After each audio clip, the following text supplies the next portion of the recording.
Добрый день, уважаемый Руслан Ильич, уважаемые студенты.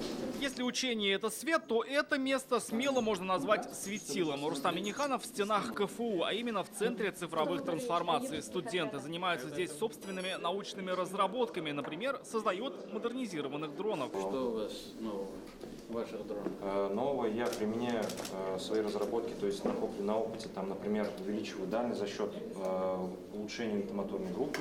Здесь можно видеть, насколько студенты увеличены наукой, причем не только на парах, но и во внеучебное время. Это и медицина, и фармацевтика, и даже робототехника, которые благодаря ребятам уже находят реальное применение в жизни. Здесь у нас представлен процесс внутриаптечного изготовления лекарственных препаратов. Участники кружка фармации открыли, испытали и запатентовали новый способ получения целебной субстанции из листьев эвкалипта, презентуют президенту. Использоваться планируется именно в составе лекарственных форм для лечения инфекционно-воспалительных заболеваний полости рта. Это фарингиты, это ларингиты.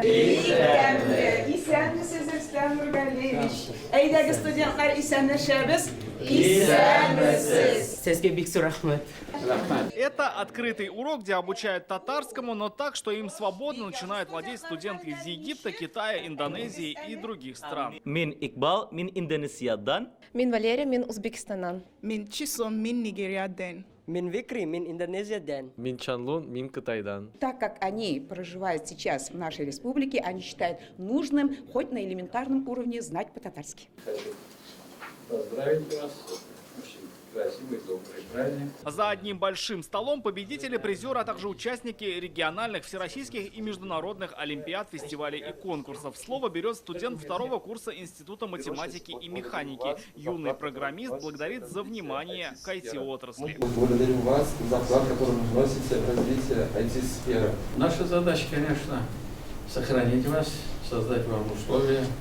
Что нужно IT-специалисту? Ему нужна интересная работа, востребованность, хорошая зарплата и комфортный город и среда питания. Вопрос от студента из Северодонецка. Когда в прошлом году Богдан Овчинкин поступил в КФУ, рассказал своим друзьям из Луганской Народной Республики об уровне образования в Казани. Теперь сюда хотят и они. Не могли бы вы посодействовать тому, чтобы наши студенты из наших республик смогли приезжать в Казань на практику? Часть организации практик, это мы, конечно же, будем делать. В период становления, конечно, мы будем оказывать любую поддержку. Любую поддержку, как бы ни было, это наш долг. В республике продолжает действовать программа «Алгараш», по которой студенты уезжают учиться в другие страны. Сейчас нет возможности выехать в западные государства. Ребята предложили сделать упор на университеты, расположенные в дружественных странах. В 2022 году выделено 307 грантов, треть из них для стажировки в странах ОИС. Это говорит, что нам надо свою систему, российскую.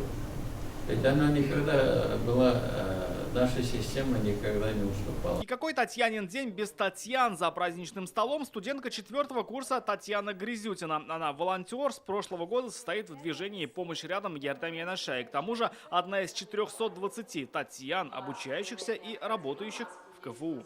Когда ты находишься в маленьком городе, таких возможностей нет, но стоит приехать в институт, в Казань, и это огромная возможность, конечно же. В честь Татьяниного дня букет от президента.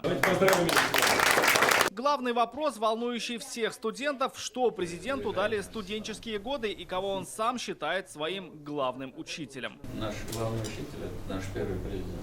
В качестве напутствия президент заметил, именно сейчас у ребят счастливое время. И именно от сегодняшних студентов зависит будущее страны.